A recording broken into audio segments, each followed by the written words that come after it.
Hey guys, this is Chance Casey with Chance Casey Real Estate Group, and today I'm going to talk about why a person in this market would buy a new build right now, and whether there's pros to that or cons to that. And we're going to discuss a couple of those because it changed a little bit from last year, right?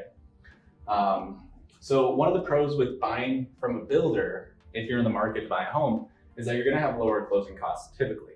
Now, the builder is going to offer a lender that will provide you typically with an incentive to close with their lender. So that could be anywhere from $0 to 3% of the purchase price of the home. On a $500,000 home, it's $15K towards your closing costs. So you basically have closing costs.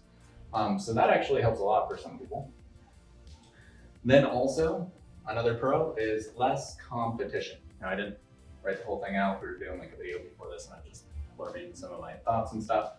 But less competition overall is huge. If you're in a position where you only have $30,000 to $50,000 and you're a buyer and everybody is bidding 30 to 50K over asking price, and you can't waive your appraisal because you put yourself between a rock and a hard place doing that, it might be more worth it for you to go for a new build where they don't have competition on those properties, so that you can actually get one lined up. So another pro to having a new house is you're the only owner. The house lives or dies by how you treat it. If you have a new AC unit and you run it at the times that you should and at the temperatures that you should, not 50 degrees in the middle of summer, you should be fine. You're treating that property well. And so if you have pride of ownership, you can keep the value of that property as high as it possibly can go, compared to maybe, I'm going to list this actually too, is one of the pros for buying a new house is that you don't have to inherit other people's bullshit. Because people like to, not fix up their house in this market and basically just put it on the market with a bunch of issues, right? And they feel entitled to do that as a seller. So, for me, representing buyers, we deal with it a lot, and that's why I'm a little bit, not angry about it, but just frustrated that people would even do that. But I guess at the end of the day, that's how you want to do it. But yeah, for sellers, obviously don't fix anything, right? I'm representing you. Increasing area value. So this is actually super important because if you're buying a new build and you kind of know what's going to go into the area, I knew, right? Because I'm a realtor. I tell people this all the time. So if you ask me, I'll tell you what's going on in the neighborhood. I knew the 24 was going to go in by my house. So I knew that I would have a direct connection to the freeway that leads out towards San Valley that's coming in a few years. So I knew that that was going to be a major point of connection for the valley.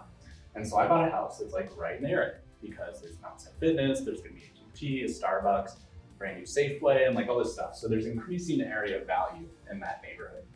And so if you buy there, you kind of know hey, that area should actually be more desirable over time.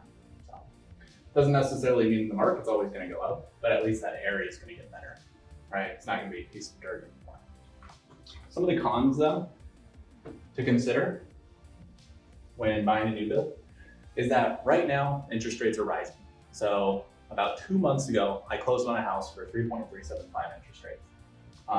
My interest rate on my house before that was in the twos, high twos. It was great.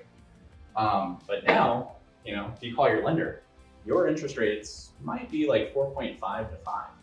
And so it's already gone up 1%, and we're going to do a video about that and rising rent rates and stuff like that in another video. But this basically is making it so that houses are a little bit less affordable.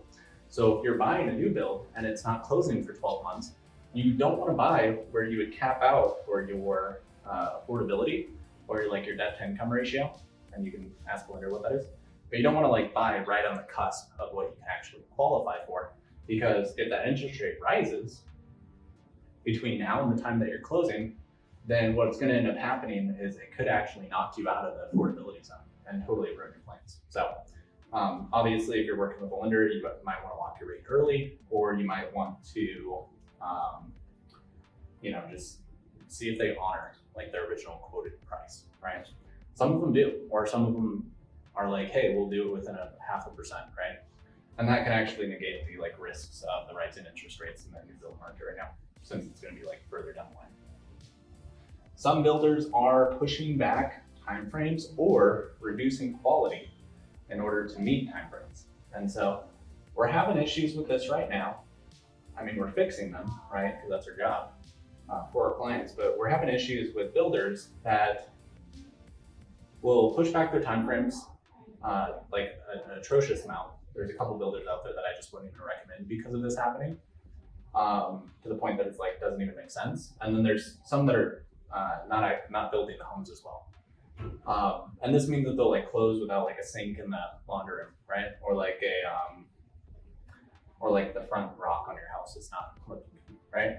And so you have to get like a written agreement from that builder to basically get those things fixed. And so one of the things that we do is like as we go to those pre-closing walkthroughs with our client, we get everything in writing, and we say, hey, look, you guys didn't do this up to snuff. This isn't what we expect from you guys. You guys have a better reputation than that. So we're going to go ahead and get in writing that you guys are going to fix these things and the dates that you're going to fix them, right? So that could be a con. If you're working with me, it's not going to be a con because we're going to get on it. But that being said, it could be a con if you're purchasing like by yourself or you don't know how to do that stuff. Another con, this kind of goes with the increasing area value. It's like your give and take. The commute is going to be longer for new builds. They're not building homes in the middle of town unless they're like super high priced. Like you're not going to find something in the middle of downtown being built like an acre house, right? It just doesn't happen. There's no land there anymore, and so like you're going to be on the fringes. You're going to be super South Gilbert, maybe South Chandler, Buckeye, Verado, Waddell, Estancia, like over in North Peoria. Like there's all these like new master plans and areas that they're building, Tolleson, South Verde Trails, places like that. So it's going to be further drives, maybe like 10 or 15 minutes for the commute.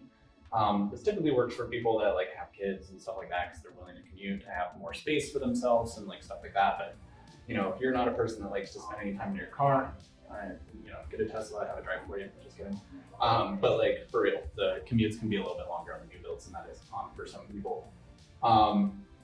But going back to that, those are kind of the pros and cons, like what to think about right now as you're actually going for a new build, or not going for a new build too, or a resale. So I'll make a video on the resale thing here in a second, just kind of what to expect in this market, getting like a little bit of a market update as to like how we feel about it and stuff like that. But anyways, thank you so much. Feel free to give me a call, 602-525-5502 if you have any questions about the market, want to get into a home or sell your current one. Thank you so much. Have a great day.